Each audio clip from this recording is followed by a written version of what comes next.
কোরীয় উপদ্বীপে শত্রুদের চাপে রাখতেই একের পর এক শক্তিশালী ব্যালিস্টিক ক্ষেপণাস্ত্র প্রদর্শন করছে উত্তর কোরিয়া।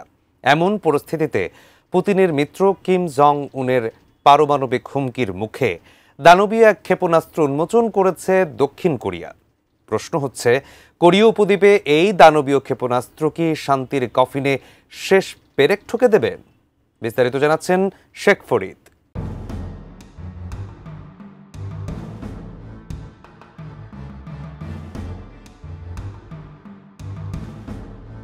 যুক্তরাষ্ট্রের মিত্রদেশ দক্ষিণ কোরিয়াকে চাপে রাখতেই একের পর এক শক্তিশালী আন্তঃমহাদেশীয় ব্যালিস্টিক ক্ষেপণাস্ত্র প্রদর্শন করে যাচ্ছে উত্তর কোরিয়া। তারই পদক্ষেপ হিসেবে শত্রুর ঘুম হারাম করতে এক ভয়ঙ্কর অস্ত্র প্রস্তুত করেছে দক্ষিণ কোরিয়া। ওই ভয়ঙ্কর অস্ত্রের নাম দেওয়া হয়েছে ইউনমু-5, কিন্তু লোকজন এটিকে এখন ডাকতে শুরু করেছে মনস্টার মিসাইল নামে। বছরের শেষে এই বিশালাকার ব্যালিস্টিক ক্ষেপণাস্ত্র মোতায়েনের পরিকল্পনা চলছে। এই ক্ষেপণাস্ত্রের খবর প্রকাশের পর থেকেই কোরীয় উপদ্বীপের দুই প্রান্তে নতুন করে আবারও ছড়িয়ে পড়েছে উত্তেজনা। এই দানবীয় ক্ষেপণাস্ত্রের মূল বৈশিষ্ট্য যে কারোর ভয় জাগানোর জন্য যথেষ্ট।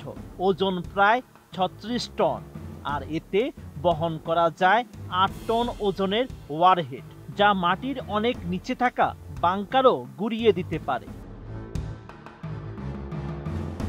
সমরবিদরা বলছেন, মনস্টার মিসাইল ভূমি থেকে ভূমিতে নিক্ষেপযোগ্য, তবে চাইলে মোবাইল লঞ্চার থেকেও ছোড়া যায়। সবচেয়ে বিস্ময়কর দিক হলো এর পাল্লা। লোডের উপর নির্ভর করে 600 কিলোমিটার থেকে 5000 কিলোমিটার পর্যন্ত ছুটে যেতে পারে এই দানব।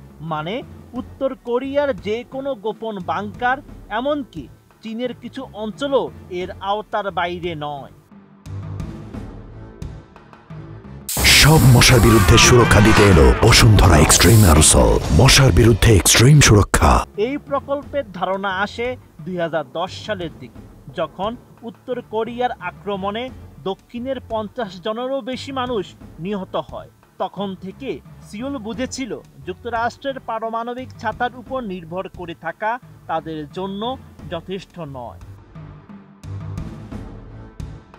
সিউলের আসান ইনস্টিটিউটের প্রতিরক্ষা বিশেষজ্ঞ ডক্টর ইয়াং উক জানান, দক্ষিণ কোরিয়ার কাছে পারমাণবিক অস্ত্র নেই, তাই সবচেয়ে শক্তিশালী প্রচলিত অস্ত্রই এখন তাদের হাতে থাকা একমাত্র বিকল্প।